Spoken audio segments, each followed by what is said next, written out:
E aí, pessoal, hoje a gente está com um convidado aqui que eu tenho certeza que vocês já viram quem que é lá no nosso Instagram e vocês vão adorar o bate-papo hoje.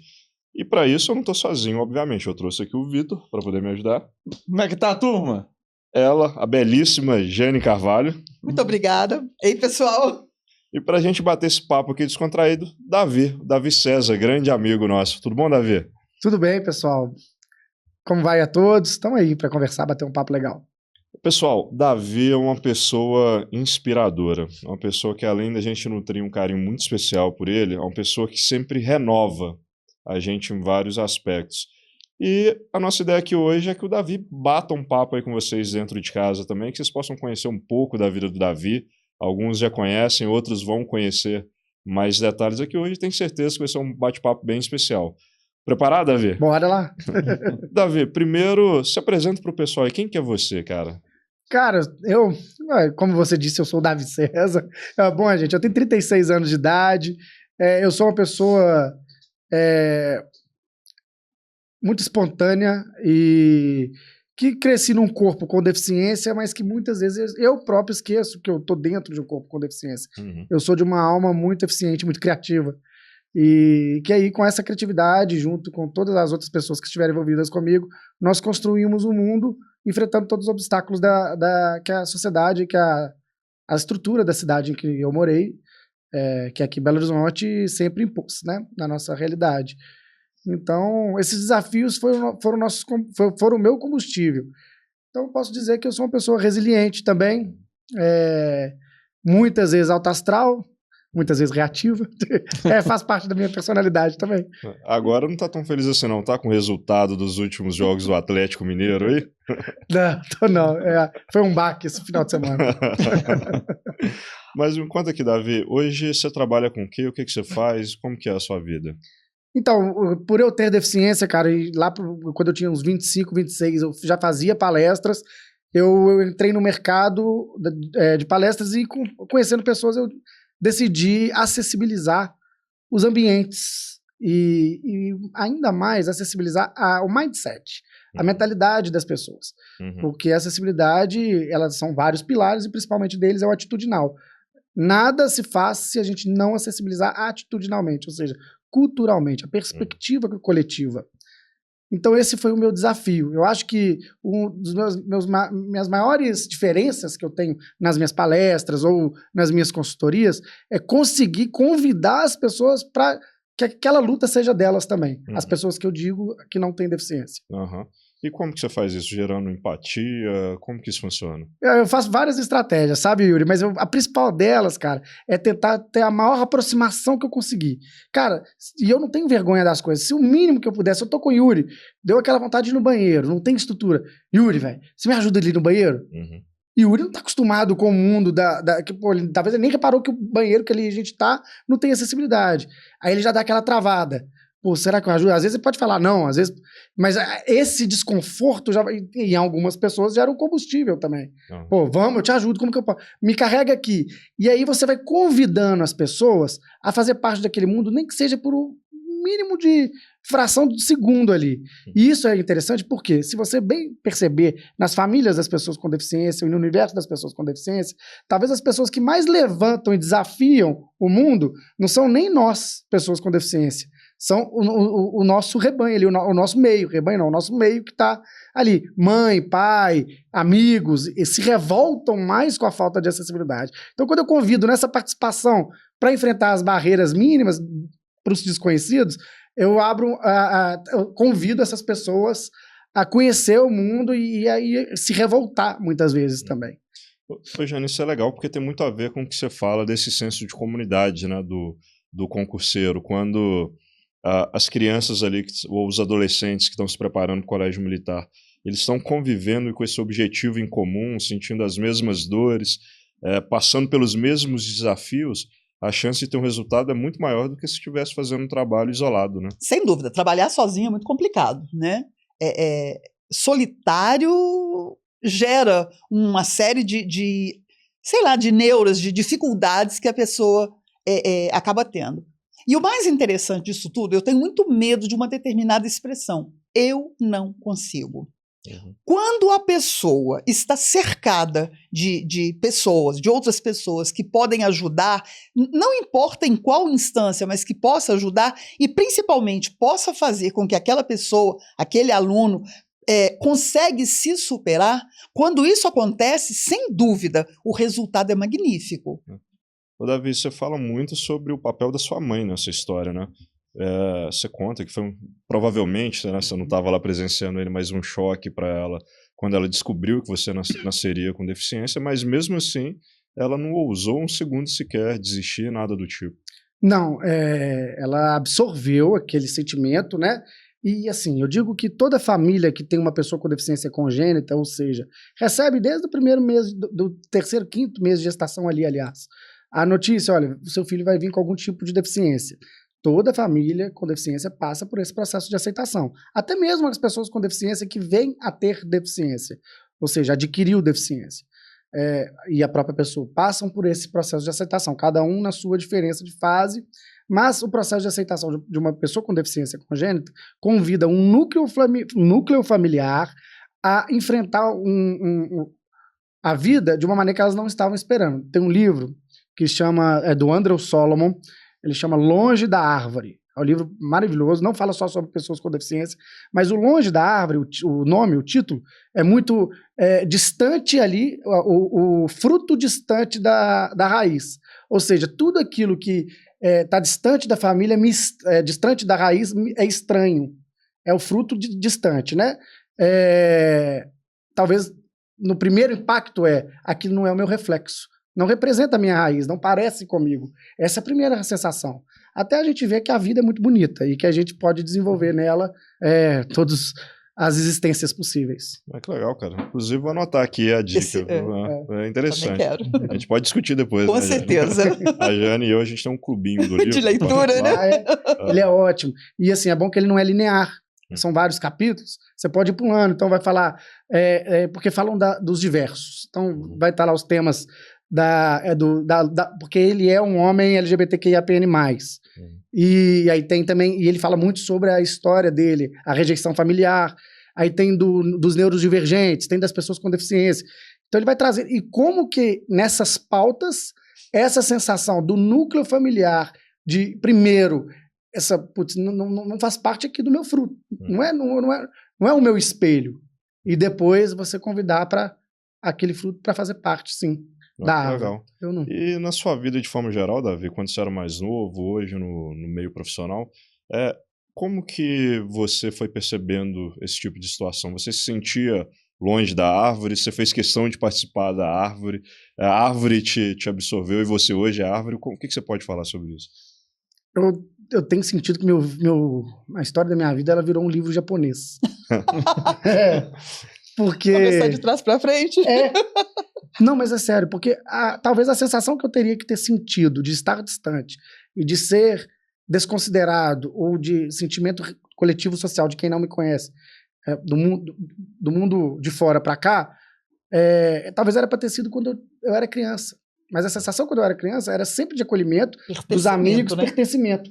E assim, aí é uma sensação minha, eu não estou trazendo verdades, mas a sensação que eu tenho na minha existência e na minha vida adulta, e eu estou tomando muito cuidado na minha terapia também, para eu não virar um ser ácido, uma pessoa ácida, é que no momento dos últimos anos para cá, o que eu tenho sentido é as pessoas, a sociedade distanciando de mim. Uhum. Aí eu tenho enfrentado alguns preconceitos que eu não enfrentava na adolescência. Uhum. E não é falta de percepção, eu já tinha maturidade para prestar atenção.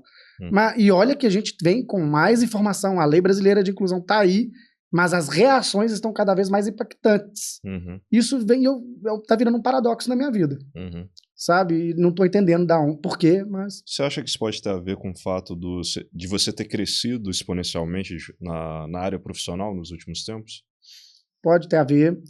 Acho que são muitas nuances aí para ser discutidas, mas principalmente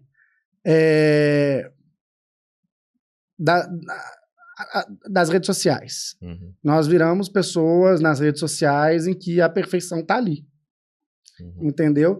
E acho que houve um processo de sedamento, como que fala? Sedação, né? É um achismo meu, tá? Não, mas faz sentido, a gente fala muito disso, né, Vitor? O quanto que as redes sociais, em vários pontos, elas são maléficas para os alunos, né?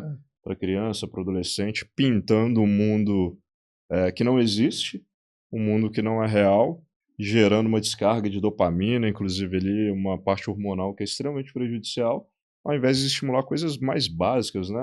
Dificuldades, inclusive, da vida. E é um processo muito abrupto, porque a sociedade, no caminhar da internet, do virtual e desse novo ambiente, dessa nova sociedade, isso não é algo que espera você se adaptar, entender, compreender e depois vivenciar. Ela vem atropelando.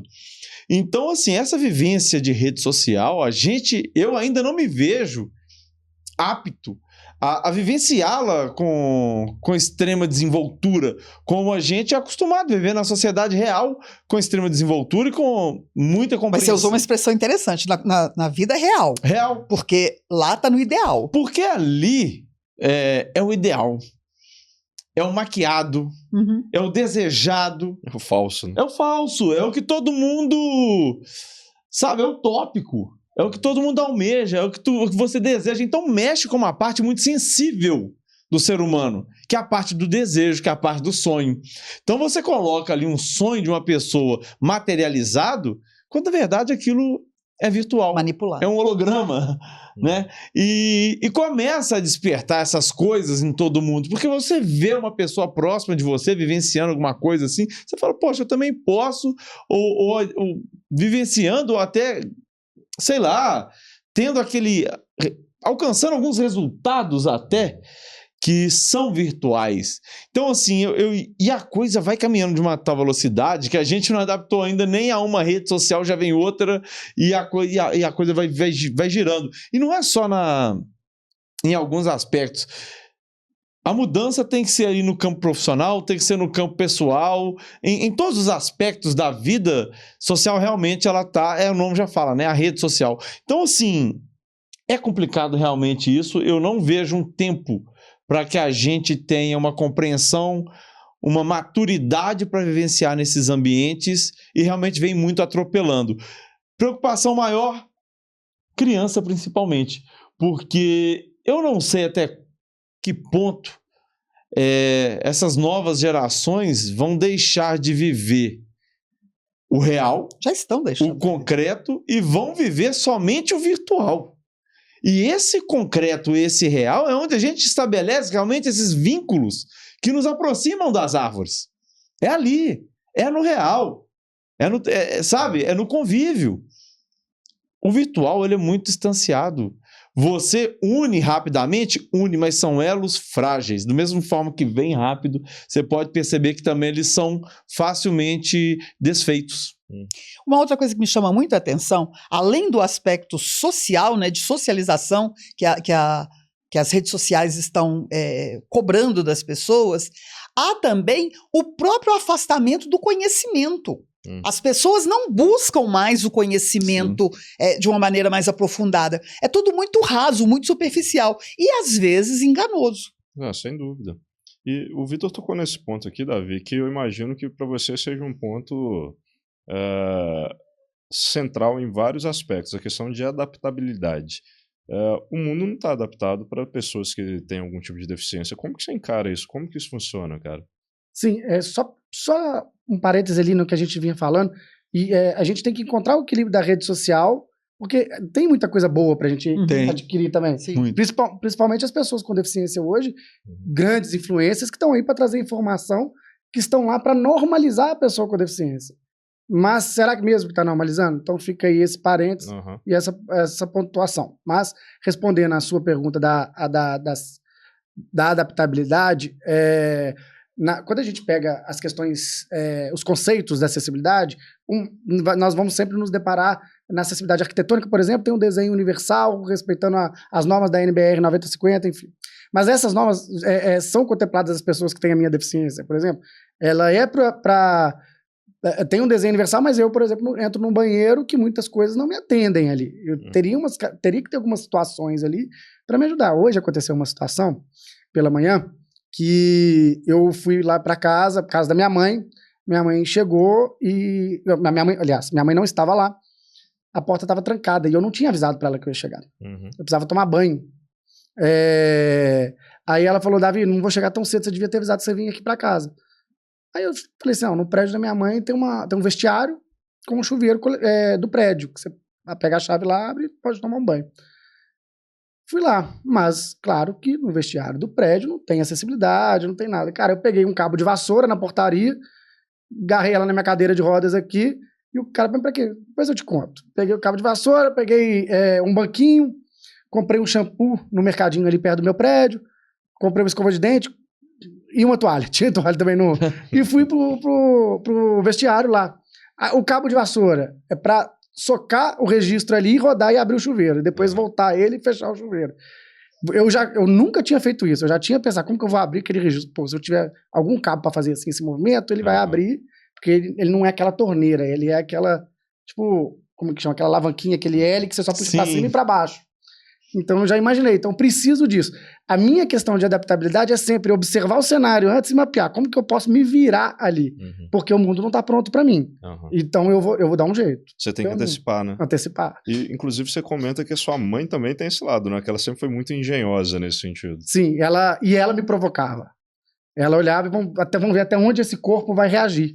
Então nessa provocação ela me instigava e fazia com que eu fosse me conhecendo, me entendendo as potencialidades e as possibilidades de um corpo que tem só um bracinho, talvez, e não é, e é totalmente desenvolto. Vocês podem ver no meu Instagram. Agora eu voltei a postar, voltei a fazer exercício, estou liberado pela fisioterapeuta. A minha hernia de disco tá controlada. Você tá fazendo o quê? E tô fazendo exercício físico diário, ele é um funcional adaptado. Não lembro se você lembra dos vídeos que eu fazia lá no CrossFit 4x4. Lembro. Propaganda de graça. Davi é crossfiteiro, viu, gente? E é mais ou menos, porque você tem vários ciclos de exercício sem parar, mas respeitando a minha coluna, respeitando e fazendo algumas adaptações para eu estar sempre em movimento e criando aquele ciclo ali de 1 hora de exercício. Legal, cara. E como é que você se sente depois de fazer exercício assim? Bate aquela dose gigante de serotonina, dopamina? Ou você tá na fase de só sentir dor ainda, que tá voltando agora? Depois de 1 ano parado, sinto muito cansaço, cara. Hoje, vou ser sincero, tá? Hoje foram 25 minutos de treino. 25? Tá bom. Aí eu falei pro meu personal, Renan, eu vou vomitar, cara. É porque eu tô sobrepeso. Eu perdi muita massa muscular, eu tava com uma outra performance no início do ano. E com a hérnia também, sem exercício, eu tenho uma hérnia aqui na cervical, que ela me trava e é uma dor, assim, uma das piores dores que existe na vida. Então, qualquer movimento que eu já fazia, eu ficava com medo da lesão voltar. Aí agora que tá autorizado, hoje todos os movimentos eu falei assim, não, vai voltar. Ainda não tem aquela segurança, entendeu? De fazer o movimento. E fora isso, como é que tá a parte da vida profissional? Conta pro pessoal como é que foi aquela ascensão que você teve de estar trabalhando onde você está trabalhando hoje. No Atlético, né? Cara, infelizmente, pessoal, o Davi é atleticano, tá? Quando eu era Tem que ter algum defeito, atleticano. Quando eu era uma criancinha, eu prometi pra minha mãe, um dia eu vou trabalhar no Galo. E ela assim, puxa, será que o Davi tá achando que ele pode ser jogador de futebol e tal? E as coisas foram acontecendo na vida, como diz um velho sábio, a vida se ajeita. Mas eu nunca tirei aquilo da minha cabeça, eu vou trabalhar no Atlético. Me desenvolvi como ser humano, fiz faculdade, mas aí eu mudei a rota da minha vida, fui trabalhar com eventos, porque foi quando surgiu, primeiro as palestras, estava me amadurecendo, e viajando, cara, o Brasil todo já em 2011, 2011 pra cá são 14 anos, eu tinha 22 anos, e eu não tinha cachê para fazer uma palestra em Brasília, e depois ir para Belém do Pará, e depois ir para São Paulo, para pagar um acompanhante para ir comigo. E eu falei, vou meter o louco, eu vou sozinho, porque senão o cliente não vai me contratar. E aí foi quando eu comecei a ter minha autonomia, enfrentar o mundo. Eu não avisava para ninguém que eu ia sozinho. Eu ia. Entendeu? E aí, cara, você vê a bondade do ser humano também. Quantas vezes eu já, assim, e é por isso que eu peço pra gente, a gente vai ver muita coisa ruim na internet, televisão, pra gente não desacreditar no ser humano, porque as melhores experiências que eu tenho com a vida humana é por eu ter deficiência. Por exemplo, em Salvador, não, foi em Fortaleza. Cheguei, a empresa tinha pego um quarto pra mim e eu esqueci de pedir o quarto acessível, a culpa foi minha. Cheguei no quarto, sabe aqueles banheiros que o chuveiro é dentro da banheira? Nossa, E alto, como é que eu vou subir ali? Eu falei, putz, eu tenho uma palestra às 7 horas da manhã, meu voo atrasou, tô suado, aquele corpo parece que você trabalhou o dia inteiro. Não dá pra eu chegar a fazer palestra amanhã às 7 horas da manhã, sem banho e tal. Pedi pro cara o quarto acessível, ele falou, cara, tá ocupado, não tem jeito e tal, beleza. Por quê? Qual que é o problema? Banho. Essa pessoa, se ele me ver um dia, ele vai lembrar. O mensageiro, eu não lembro o nome dele, ele chegou, você tem algum problema em eu te ajudar? Eu falei, não tem problema algum. Vamos lá. Ele me carregou, tirou minha roupa sem problema nenhum, me ajudou a tomar banho. E ali me preparou, eu fui limpo pra palestra, sabe? E eu falo, cara, e aí uma das acessibilidades atitudinais. Então ali eu fui amadurecendo enquanto ser humano e na convivência desse corpo diferente com os outros também. E enriquecendo as minhas palestras nessas experiências diárias que eu tinha com o mundo estranho. Ou seria eu o estranho, né? Como diz no meu texto. E aí, depois das palestras, eu fiz uma palestra numa produtora de eventos, a Isabel, Bel, um grande beijo para você, me convidou, Davi, será que você consegue acessibilizar um evento? Ou seja, pensar uma experiência, uma jornada mais confortável para um público com deficiência? Olha, não sou produtor, entendo um pouco da Lei Brasileira de Inclusão, sei quais conceitos levantar aqui, vamos embora. Não era discutido isso em 2017 ainda, tanto em grandes festivais, e era o Festival Sarará. Nós enfrentamos aquilo, fomos muito elogiados, estava lá na esplanada do Mineirão, no quintal do Mineirão, Mineirão vivendo um grande problema com o torcedor, principalmente o torcedor com deficiência. Existe até o Mineirão Aberto, que foi uma audiência pública com torcedores com deficiência, e aí o Samuel Lloyd me ligou e falou, cara, vem trabalhar conosco. E ali eu falei, já tô no Atlético. Pô, porque o Atlético não tinha estádio ainda, né? E aí, trabalhando no Mineirão, em 2022, o Atlético, 2020 ou 2019, o Atlético anuncia que vai construir estádio, o estádio está pronto, falei, opa, é aí que eu vou trabalhar. E aí, nas relações, LinkedIn, disparei meu currículo, aconteceram várias coisas nesse caminho, até que de repente, bora trabalhar com a gente? E aí eu chegaram meus uniformes do ano, staff, crachá, e eu falei, eu cheguei, mãe, eu tô no Galo. Entendeu? Eu não precisei ser jogador de futebol. Mas tá lá dentro, né? Você sabe duas palavras que eu acho que me ilustram bem você? Primeiro, não existe coitadismo. Não existiu por parte da sua mãe e não existe para você. Segunda coisa, como que você se incentiva o tempo todo a ser melhor? Então, assim, é muito interessante. Tá bem dentro da nossa realidade também, né? É o que nós esperamos. Que as mães, por exemplo, não tratem os filhos com esse coitadismo todo. Muito pelo contrário, que estejam incentivando, despertando neles as potencialidades. E, principalmente, a questão de se superar a cada atitude. Você contou essa coisa aí do banheiro no hotel, foi fantástico. Às vezes, a humildade precede a fama. Né? Exatamente. Eu vou ter vaidade, ele vai me ver pelado, ai que vergonha. Isso eu com 22 anos, vivendo as maiores nuances do corpo, do reconhecimento do corpo, ainda mais homem. E um outro homem me ajudando, que tem esses preconceitos, essas coisas, né? Eu me desconstruí completamente, falei, cara, eu tenho que resolver minha vida, então vai ser assim, tem que ser assim, então será. Que legal, cara. E realmente a Jane falou tudo, você não para, né? Você tá em ascensão o tempo todo, né, Davi? Você tá sempre crescendo, né? Não, tô não. Minha vida é montanha-russa, mas eu tô lá. Qual vida, não é, né? Cara, e você já palestrou esse Brasil todo? Já eu tenho um mapa lá em casa que é um bonequinho meu, vou colocando em todos os lugares que eu já fui. Minas Gerais eu já fui em 80 cidades. Ao todo, cara, eu já visitei mais de 300 cidades no Brasil. Só com palestra? Só com palestra. E qual que é a sensação que você tem depois que você terminou a palestra, Davi? O que você enxerga no olho das pessoas? Primeiro, a sensação que eu tenho para entrar no palco é o que eu tô fazendo aqui. É sério. Você aí que fala, não consigo falar em público, eu travo. Já são quase 500 palestras, eu travo todas as palestras que eu vou fazer. E travar de vontade de vomitar. Entra um nível de ansiedade que se eu não soubesse algumas técnicas de oratória, que eu fiz no curso de teatro da PUC Minas, de tranquilizar, de controlar a respiração, entender seu corpo, eu não ia conseguir apresentar. Isso são todas as palestras que eu faço. Com vocês lá, eu tava passando mal. E com vocês foram quatro palestras. E não foi só a primeira. Tinha a segunda, a terceira, a quarta. Uma por uma, eu passava mal, ficava ansioso. E para você não perder o contexto, o conteúdo que está ali, que você tem sempre uma narrativa ali para um texto pronto, né? Início, meio e fim. Para você não se perder nisso, tem que concentrar a respiração. Então foi um aprendizado isso aí, mas entenda que eu até hoje morro de medo. E quando eu saio das palestras, a primeira sensação é, deixa eu ir embora, você vai sair vazado aqui. Mas aí as pessoas me pegam, quer tirar foto, quer me conhecer, quer ver se eu sou de verdade. É isso, porque as pessoas não acreditam, falam, não é possível que ele faça essas coisas, não é possível que ele tenha tanta autonomia, esse corpo que não tem braço nem perna. Então, às vezes, elas vêm pra saber se eu sou de verdade mesmo, tocar, isso é verdade, isso acontece em vários, principalmente no interior, cara. E aí eu deixo, aí eu falo assim, agora eu tenho compromisso, tem que ficar, que a primeira sensação é que eu tinha vazado aqui. Aí vai, tira foto, aí você conhece a cidade, conhece pessoas, é legal demais. Cara, o verdadeiro sentido de coragem é esse, né? É você ter um medo, como qualquer ser humano comum, e enfrentá-lo, né? E no final das contas vencer. Porque você falou que foram quantas palestras que você já deu ao longo da... Cara, a última vez que eu olhei para a planilha com o Diogo, eu já tinha feito 475 palestras. Só que eu sei que eu cheguei em 500, porque antes de começar a tornar isso como profissional, um palestrante profissional, eu me dediquei a 50 palestras sem cobrar, porque eu precisava criar experiência, precisava entender qual que seria meu foco do conteúdo ali, da narrativa. Então eu fiz até mais de 50. Eu tô colocando 50 aqui, eu consigo controlar, assim, lembrar, entendeu? Então já... que legal, cara, show de bola. E assim, é muito interessante que a gente vê as pessoas, né, Vitor, assim, depois que elas terminam de acompanhar a palestra da Davi, elas estão energizadas, né?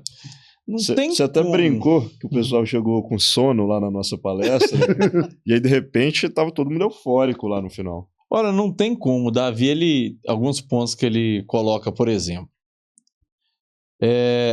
falou, poxa vida, eu não tenho grana ainda para arrumar alguém para me acompanhar nas viagens. O que eu vou fazer? Sei lá, eu vou. Projeta, né? Tipo assim, sabe? Sei lá, eu vou.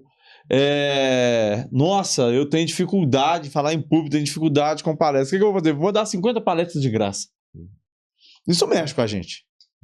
Isso mexe com a gente. Não é à toa, Davi, que você consegue e, enfim, que sua vida seja sempre cheia de prosperidade, é o que eu desejo para você, porque assim, você consegue inspirar realmente as pessoas.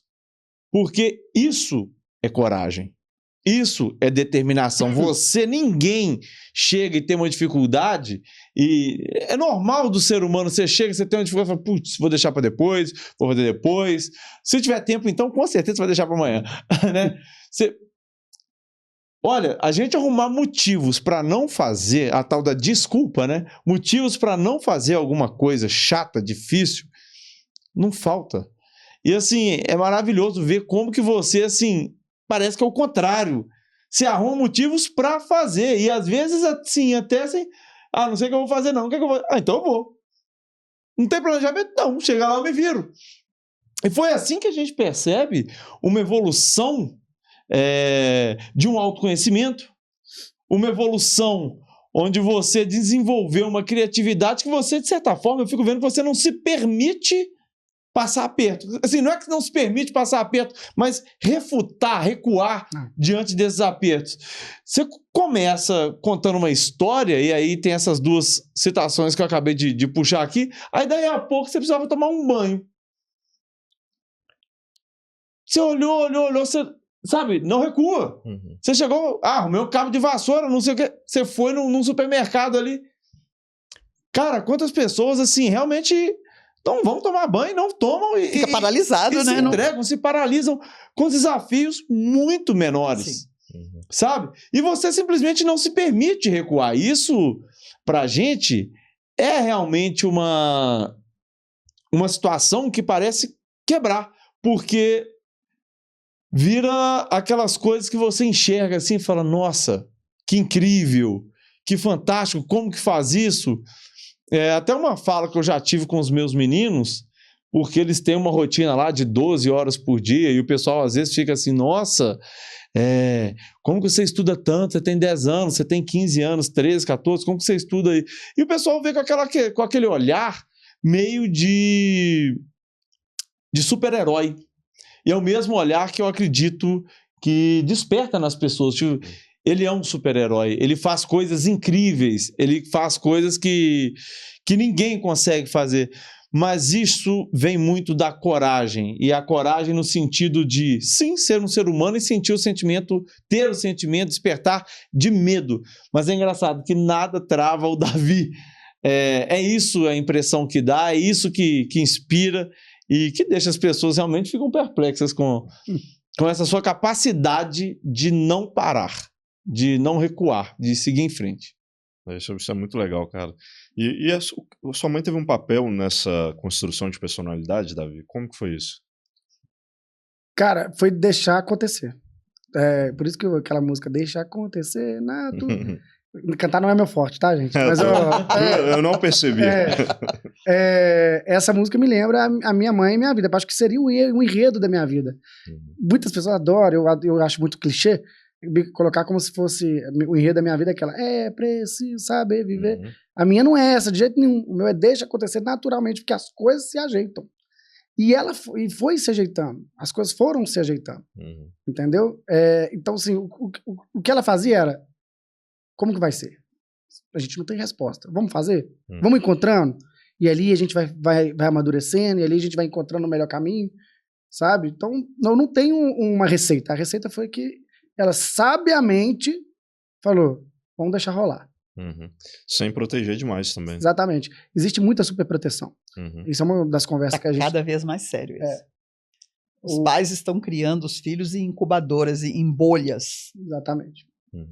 E até essa personalidade também, que eu acho que a gente pode chamar de inteligência, né, Vitor? Você se depara com um desafio, como esse exemplo do banho, cria uma alternativa que não está na caixinha, uma alternativa não convencional, e resolve o problema ao invés de travar, né? Isso também é uma inteligência formidável.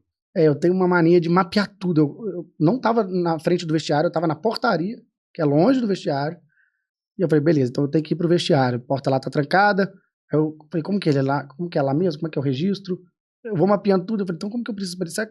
Tá, vou comprar um cabo de vassoura. Então eu vou mapeando, eu vou conversando comigo as soluções. Você sabe muito bem, Yuri, que a gente vem conversando uns dias pra cá, que muito embora eu sou um cara corajoso e enfrento o mundo, resiliente, tenho uma história digna, eu também tenho os problemas da minha vida e você sabe os desafios que eu venho enfrentando e que causam algumas inseguranças. Mas essas inseguranças eu tento não deixar me dominar. E eu falo assim, tem que haver uma solução. É um problema que eu venho enfrentando da minha empresa e tal. Eu falei, eu tenho que encontrar um caminho. E talvez o caminho pode ser uma pessoa que vai me ajudar, que vai me iluminar, vai me trazer a melhor... Então, eu não acho que eu sou o único sábio. Nós somos feitos coletivamente. Então, eu gosto de aprender com outros. Se você viu o meu comportamento, como é que é, pedindo dicas, e aí, o que eu não estou enxergando? O que está limitado dentro da minha cabeça que eu estou fazendo errado? Então, eu gosto de ter esses diálogos para eu deparar com meus erros também. Então, mas isso é uma forma de inteligência, né, Jane? Você aprender com a comunidade, com quem te cerca, com o que você está vendo. E eu acho que é a forma de inteligência mais evoluída que tem, porque a pessoa se projeta diante de um problema, ela não paralisa, né, como a gente já falou, e na verdade ela vai buscar soluções para aquilo. Para mim é a inteligência mais fenomenal que existe. E é tão legal quando você vê uma pessoa que trilhou um caminho no passado, que é o mesmo caminho que você está trilhando no presente, e você vai, não, essa pessoa superou isso, essa pessoa passou por isso, igual ou pior a mim, e essa pessoa hoje tá bem, essa pessoa tá feliz, deu certo e por aí vai. Se deu certo para ela, vai dar certo para mim também. É uma inspiração incrível, né? Você fala mesmo que você foi concurseiro durante muito tempo. Pensei em fazer concurso. Aí hoje não funcionou da forma que você esperava, mas te ajuda muito hoje no seu emprego. Ainda mais porque eu tenho dislexia, né? E uma das qualidades minhas hoje é a desenvoltura, falar em público e escrever. Então, esse contato com o português me amadureceu e, assim, eu achava que eu era um burro. Isso estava na minha cabeça. E hoje uma das coisas que mais me destaca é a escrita. Entendeu? E justamente por conta desse desafio, né? Que você passou na na vida de concurseiro. E os pontos se conectam lá na frente. Mas tinha um DNA também, escondidinho lá, porque minha mãe escreve demais e minha avó é escritora. Escreve minha falecida avó, mas uma excelente escritora. Então vem de família, de mulheres que escrevem muito bem. Minha mãe é um português mais maravilhoso que eu já vi na minha vida. É mesmo? Que legal. Ô, Jane, essa coisa de mãe para filho é fenomenal, né? Como que uma mãe sábia também cria um filho resiliente, um filho resoluto, Forte. forte. Sim. Forte eu acho que é uma palavra muito boa, Sim. inclusive. É muito interessante que a gente está citando aqui sempre mãe, né? Por causa desse contato mais íntimo e tudo. Mas quando o casal, principalmente, começa a desenvolver no filho todas essas potencialidades, eles estão, na verdade, tirando o filho ali do colo, do aconchego do lar e dizendo para o filho, como a mãe dele disse, né? Como é que nós podemos fazer? Vamos viver. Né? É muito interessante. E eu tenho muito medo do que eu tenho visto aí. Há 45 anos na educação, eu vejo o perfil dos pais mudarem muito, muito. A superproteção está aí. Ontem mesmo eu recebi uma mãe que ela me disse assim, mas o meu filho vai ter que estudar para o colégio militar. E aí começou já colocando empecilhos. Lógico, empecilhos dela, porque ela não está pensando no filho, no sucesso. Igual você estudou para concurso e, embora não tenha passado no concurso, como que isso te fez crescer, te fez desenvolver outras áreas? As mães não percebem isso. Elas têm medo. Então, é muito sério o que está acontecendo na atualidade. Essa superproteção. E se sua mãe tivesse te protegido, você não estava onde você está hoje, né, cara? E é exatamente isso que a Jane falou, porque é o medo e o medo de falhar. Eu acho que não é uma coisa maldosa. Claro que não, né? Mas é um medo de errar. E a minha mãe, acho que ela foi humilde o bastante, falar assim, eu vou errar muito. E assim, na minha relação com minha mãe de adulto, gente, é de respeito extremo, claro, mas nós temos nossas diferenças, nós temos nossas desavenças diárias. Não é que, olha, que amor mais clichê do mundo. Claro que não. É o dia a dia seco ali também. Vão enfrentar a realidade? Também. Mas o que eu tento trazer aqui do lado da minha mãe é a genialidade e a humildade de falar, eu sou uma pessoa falha, todos nós somos. Então por isso que deixa acontecer naturalmente. Não entenda, gente, isso como desleixo. Entenda isso como, eu vou errar, mas durante esse caminho é com o erro que eu vou aprendendo e a gente vai construindo. Entendeu? E a gente mede a trajetória, a jornada, né? Não aquele momento específico do erro. Você conta uma história fenomenal, que é quando você começou a se movimentar e tudo mais. Foi uma tentativa e erro também, né? Foi o primeiro exemplo de como seria a minha vida, talvez. Primeira vivência, assim. Porque para eu aprender a andar, eu arrasto, tá, gente? Então, imagina eu fora da cadeira de rodas, eu vou andando com o meu tronco e as perninhas que eu tenho, as coxas. Que o meu corpo ele vai até o fêmur, um pouquinho antes do joelho. Eu não tenho um pouquinho acima do joelho. E aí eu vou me movimentando com ele. Então, eu já com 1 ano e 2 meses, ela me conta, eu já fazia movimentos, rolava pela casa, que era o meu engatinhar, né? Mas ela queria deixar meu corpo ereto para ver como que eu... Davi, eu quero que você ande. Tá sujando muitas roupas. Só por causa da roupa, né? Só por causa das roupas. Então aí vem a criatividade fenomenal, né? Pega um banquinho, em cada pezinho do banquinho coloca rodinhas, amarra aquele banquinho como se fosse um andadorzinho para mim e vou andando assessorado ou auxiliado por esse banquinho, mas ela queria tirar aquele banquinho. Ela falou, talvez o corpo reage, talvez o corpo responde sem aquele banquinho. Diz ela que lá pelas tantas tentativas em desamarrar o banquinho do meu corpo, de repente o meu corpo firmou. E aquilo foi um susto de, nossa, o corpo firme, o corpinho firme, e uma pessoa devia ter 60 centímetros, 70. Não queria me assustar para eu não perder o equilíbrio, e ali a gente já sabia que era uma vitória mínima. Detalhe, né? Mas aconteceu. Vitória mínima? Nossa, Deus do céu! E até metafórico, né, em relação às outras vitórias, né? Exatamente. Você tenta, não consegue, tem dificuldade, alguém acredita em você e te dá esse apoio, que muitas vezes o respaldo que a gente precisa também é só que alguém fale, vai dar certo. Alguém acredite na gente. Dá um combustível danado, né? Total. Tá, e tem muita gente, tá, e principalmente adolescente, que eu converso muito com adolescente, criança, que, gente, as pessoas não vão falar pra você, vai dar certo. As pessoas vão mostrar pra você que vai dar certo. Às vezes não está na fala, tá toda hora pedindo, tá toda hora, vamos lá, vai. Isso é o vai dar certo. Vai, Davi, repete o movimento. Isso é falar, vai dar certo, vai dar certo, vai dar certo. Só que ela não ficou falando vai dar certo, essa palavra toda hora pra mim. Então, vai dar certo, estão nesses momentos de repetição, de acreditar. E sabe que eu vejo que isso tudo gera uma tendência positiva? Uma inércia positiva, uma mente forte, robusta, que vai desconstruindo muito as tais crenças limitantes. Porque assim, você vence um desafio, você vence outro, e aquele negócio vai acontecendo. Daqui a pouco você se acostuma também a não desistir, a se virar, a dar um jeito. Amei essa expressão sua, se acostuma a não desistir. Porque assim, o ser humano ele tem muito disso, dele se acostumar a viver num certo padrão. Então, assim, e se acomodar nesse padrão. E se acomodar dentro desse padrão.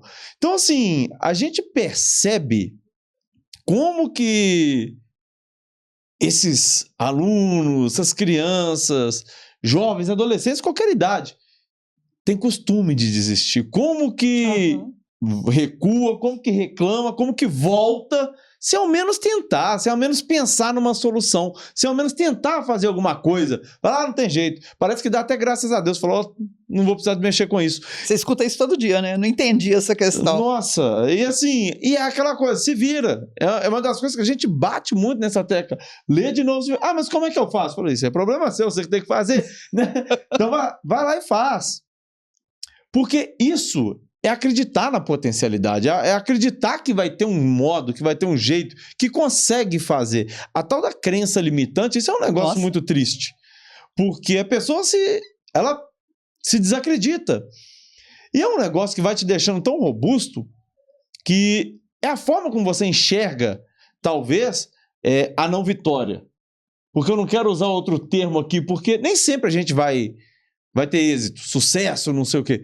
Mas como que você enxerga aquilo? Na verdade, não vai ter êxito, vai ter que voltar a repetir o erro até aprender com ele. Justamente, porque o processo de aprendizagem, quando eu falo lá o tal da pedagogia do erro, que é fenomenal, sabe, minha mãe, quando eu errava, quando eu, dava, como diz aquele ditado, os burros na água, é bom para você aprender. Quantas vezes eu errei, minha mãe, meu pai sempre falavam, é bom para você aprender.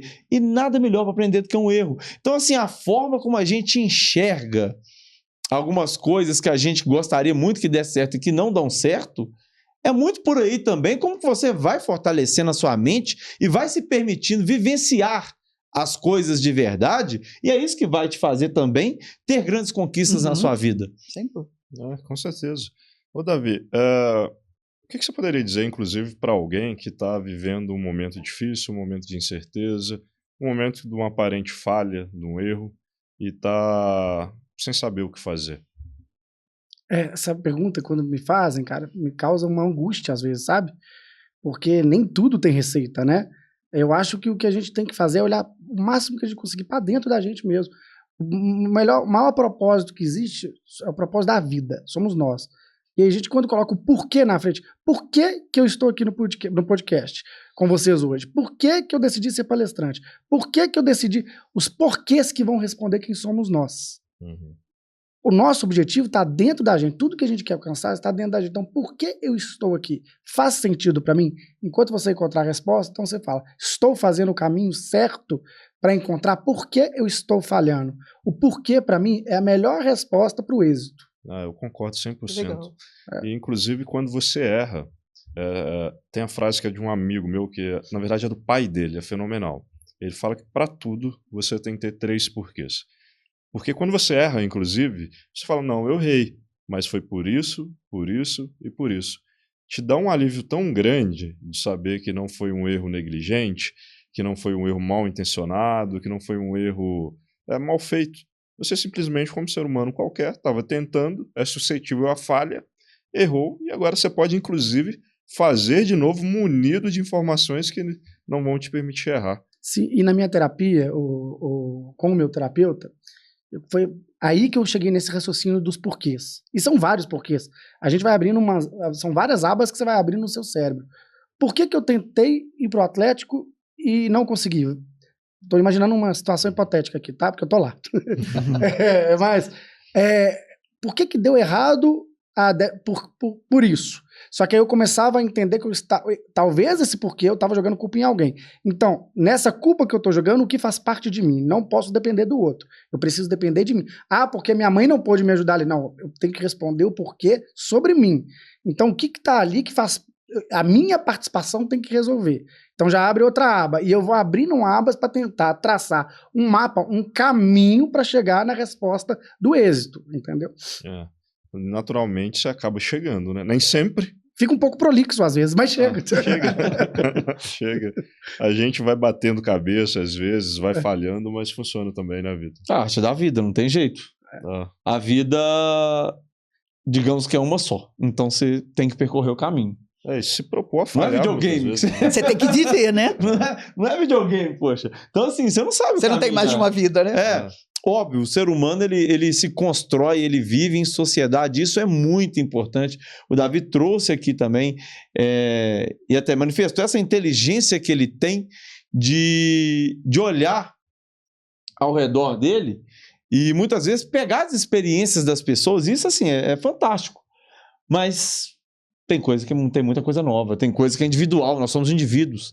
Então, assim, tem coisa que é individual, é você, é o seu sentimento, é a sua experiência, você tem que vivenciar, não tem como correr. E talvez isso também seja aquela singularidade que te torna tão único, que torna a sua história, a sua jornada, seu caminho de vida tão único. E não tem jeito, cada um tem uma vida, né? Tem que vivenciar. Tendo coragem, enfrentando esses dilemas do medo, você vai vivenciar. Eu acho que a palavra é essa, vivencie. Vai ter medo? Vai ter medo.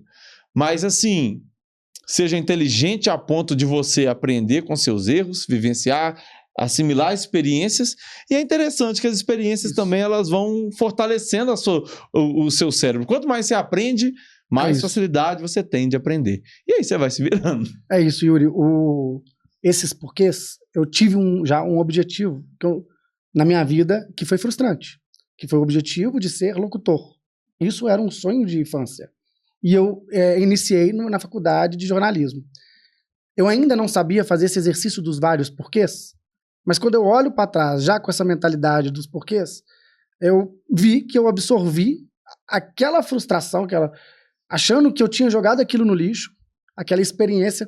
Mas hoje, por exemplo, os meus maiores contatos, influência que eu tenho dentro do estádio, algumas aberturas para eu entrar no Atlético, no Mineirão, fizeram parte da minha convivência ali dentro da universidade de jornalismo. Os jornalistas esportivos, enfim. Relacionamentos que eles já me viam só de me ver no pátio da escola. Cara, eu te conheço, você formou em jornalismo?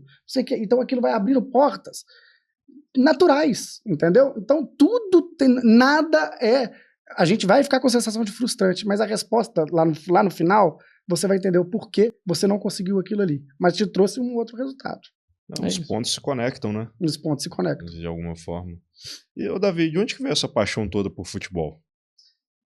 Não sei explicar. Eu juro, ninguém da minha casa gosta de futebol. Talvez pelo meu tio Moacir, o Moacirzinho, e principalmente pelos meus amigos, o Henrique, Rodrigo, que estudaram comigo desde a primeira série do ensino fundamental. Antes nós falávamos séries, né? Agora é ano. Lá no Colégio Regina Paz, eles são, junto com o pai deles e a mãe, uma família de atleticanos, o Ariel e a Angélica, e a Gabi, irmã. E ali eu acho que eu comecei a vivenciar a casa de atleticanos, e o tio Moacirzinho também me levou no Atlético Portuguesa, 1996, gente, onde não tinha... O estádio já era mais selvagem, muito mais selvagem do que é hoje. Mineirão antigo. E balançava. E quando ele me levou... Gente, eu virei um papagaio de pirata. É sério. Ele me levava num anel superior lá, uma mão segurando a cadeira de rodas, que era uma cadeira pequenina, que eu era pequenininho e tal, uma cadeira pequenina e levinha, e a outra mão me carregando, e ele subindo comigo com a mesa do Galo, e eu já tive aquela sensação que todo torcedor vai ter. Tinha, na época, o estádio mudou a configuração, mas que era você subir nas escadas e de repente você dá de cara com o estádio. E aquele barulho da massa. Ó, até arrepio. E quando eu vi isso e tive esse primeiro contato, que genial. E o estádio vibrando. Aí o Atlético me faz um gol esse jogo. Se eu não me engano, foi 2-1 ou 2-2 para a Portuguesa. 2-2 para a Portuguesa, porque a Portuguesa classificou pelo resultado. Mas um dos gols do Atlético, que foi de pênalti, feito pelo Reinaldo, da minha memória, alguém me puxou, foi abraçar meu tio, me puxou pra me abraçar, na hora que meu tio me viu, eu tava no colo de alguém longe, no portão da Dragões da FAO, coitado, e ele morrendo de medo. A gente no 9 e 12 daquela loucura, o portão da Dragões da FAO era do meio, no 7, acho que era o portão 7 na época. E ele falou, não, pera, tem que pegar ela em busca. Eu fui parar. Era muito loucura, cara. E acho que não existe mais essa união. Por isso que eu falei isso naquilo no início também, né? E aí, voltei pro colo do meu tio, enfim. Acho que aquela adrenalina de ter passado por colo em colo e beijo. Quem que é esse cara? Não sei, joga ele. E tal. Me trouxe pro universo atleticano. É uma energia muito alta, né? Todo mundo junto ali em prol do mesmo objetivo. É impossível não contaminar. Do mesmo sofrimento, né? Da mesma resiliência. No jogo do resiliência. América, que você ia sentir uma energia muito maior do que essa aí. E, ô Davi, hoje, desempenhando o papel que você desempenha no Atlético, além de tudo, você representa uma causa muito nobre, né? Você representa pessoas com dificuldade de acessibilidade ao estádio que hoje elas podem ir aos estádios graças ao trabalho que você desenvolveu lá dentro, né? Isso é muito legal também. Primeiro, vem a acessibilidade arquitetônica, que aí eu não entro, não sou arquiteto. Então, o estádio do Atlético é um estádio moderno, que, por ser moderno, preencheu as normativas atuais, então respeitou a acessibilidade arquitetônica dentro das configurações que estão obrigatórias atualmente. Dito isso, eu tinha que trazer para o Atlético, porque era um problema grande ali, das diversas pessoas, e aí eu falo para vocês, não é só pessoa com deficiência, mas até uma pessoa que quebrou a perna e está com uma lesão temporária, está insegura para andar naquela esplanada. Então, como nós vamos dar um conforto e segurança e tranquilidade? Pô, eu comprei o ingresso, não quero perder, mas estou morrendo de medo. Estádio dá medo. Então, acho que o diferencial nosso lá é tornar o Atlético como nem... Eu até ando querendo mudar essa palavra de inclusivo para acolhedor. Nós não somos só inclusivos, nós somos acolhedores. Porque eu brinco, falei assim, cara, vamos fazer o seguinte, vamos chegar para todos os torcedores que têm deficiência ou não, para o outro time e falar assim, olha, nós te acolhemos, vem para cá. Ele vira de time, a gente vai virar a maior torcida do Brasil. Talvez é aí que a gente vira maior. Vão lá no Rio de Janeiro, lá não sei o quê. Você tem dificuldade para ir no São Januário? Você tem dificuldade para ir no sei, no Galo, você vai... Então vamos trazer essas brincadeiras às partes, mas nós temos essa veia acolhedora. E, então a minha responsabilidade, principalmente com o público com deficiência, é que ele tenha a melhor jornada. Qual que é o desafio? O desafio é a barreira atitudinal, cultural que nós enfrentamos. O torcedor não está nem aí para quem tem deficiência, vai tampar o jogo. Então nós temos que fazer um trabalho pedagógico e estratégico ali dentro para conseguir ir tirando os problemas que acontecem em todos os jogos e que ele tenha a melhor experiência com autonomia ali dentro. Show de bola, cara. E você continua dando as palestras também? Continuo. E normalmente as pessoas te contratam para quais motivos nessas palestras? Cara, diversos. Treinamento para produtores de eventos, para pensar essa acessibilidade em espaços de eventos e desafios dentro de esporte, enfim, que são bem específicos. Palestras também. Antigamente eu fazia palestras motivacionais. Hoje eu só aceito se tiver aquele background motivacional. Quando a pessoa olhar para mim e falar assim, poxa, cara, tanto desafio, aí beleza. Mas eu não quero nunca ter a audácia de chegar para alguém e falar assim, olha para mim, eu não tenho os braços e as pernas e mesmo assim eu desisti da vida. Logo você aí, não Jane, existe o que tá mesmo inteirinha, assim. Você vai desistir da sua vida? Eu acho que isso é uma arrogância. Eu tô desrespeitando a vida do outro. Eu não sei se ela tendo pernas ou braços ou não, se dentro do que preenche ela, tem algo muito mais desafiador do que apenas não ter braços e pernas, entendeu? Então eu tento respeitar as pessoas. Pode sim ter o background motivacional, mas o maior objetivo é trazer o conhecimento. Que legal, cara. E é inspirador, né? Dá pra ver pelos olhinhos as crianças. Como que brilharam, né, lá na palestra. Foi... E não só as crianças. Né? São tantas histórias, né, Jane? Nossa. Cada uma delas você vê o pessoal se enchendo cada vez mais, né? Mas muito bom. Davi, queria te agradecer por esse episódio aqui. Passa rápido. Passa rápido, né? Gente! Passa muito rápido. Mas, assim, muito bom, cara. Eu já te disse isso diversas vezes. Te escutar falando é sempre inspirador. Para mim, essa é a palavra. É muito bom te ver falando. As histórias são engraçadas, são boas, são inspiradoras, são motivacionais também, em vários pontos. E obrigado por você ter aceitado esse convite, por estar aqui com a gente hoje. Yuri, Vitor, Jane. Gente, obrigado mais uma vez por me trazer para perto de vocês, para a gente conversar um pouco sobre a vida e a desmistificação da pessoa com deficiência no dia a dia. Eu que agradeço todo o reconhecimento que você tem por mim naquilo que você acredita que eu tenho de habilidade, Yuri. Eu também te vejo como uma referência, você bem sabe que eu venho conversando com você. Eu tô engordando, né? Não, você sabe que não, que são outras coisas. E, bom, quero deixar aqui para vocês mais uma indicação que nessa conversa toda me veio um filme lindo, uma curta-metragem nacional que chama Hoje Eu Não Vou Andar Sozinho. Não vou contar nada. Ele é lindo, lindo. Show de bola. Vou assistir. Vou pegar. Tá na Netflix? Aliás, Hoje Eu Vou Sozinho. Uhum. Hoje Eu Vou Sozinho. Tava na Netflix, não tá mais. Mas rapidinho você pesquisar, você acha que tá no YouTube. Tá. Hoje eu vou sozinho. Hoje eu vou andar sozinho. Hoje eu vou andar sozinho. Nossa, eu queria escutar isso tanto dos alunos, falando isso pros pais. Gostaria de escutar isso assim toda hora. Vamos assistir, né? Com certeza. Tem outro para professores, tá? Eu vou lembrando, eu adoro dar sugestões. Professores, para não esquecer, nunca desacreditar também no próprio aluno, para ver que ali tem uma individualidade, que existe, talvez tenha uma habilidade que a gente não tá enxergando e deixa passar. Esse filme, né, tava na Netflix, mas tem no YouTube também. Ele chama Como Estrelas na Terra. Esse eu conheço. Legal. Fantástico. Já assistiu? Já. Então não conta, não. Sensacional. Sem spoiler, eu vou assistir. Impactante. Jane, obrigado por você ter acompanhado essa conversa aqui hoje com a gente. Sempre fenomenal. Vitor, mais uma vez, muito obrigado. Valeu, gratidão é minha. Muito obrigado, Davi. Obrigada. Obrigado, gente. Davi, Até a próxima, pessoal. Tchau, pessoal. Tchau, tchau.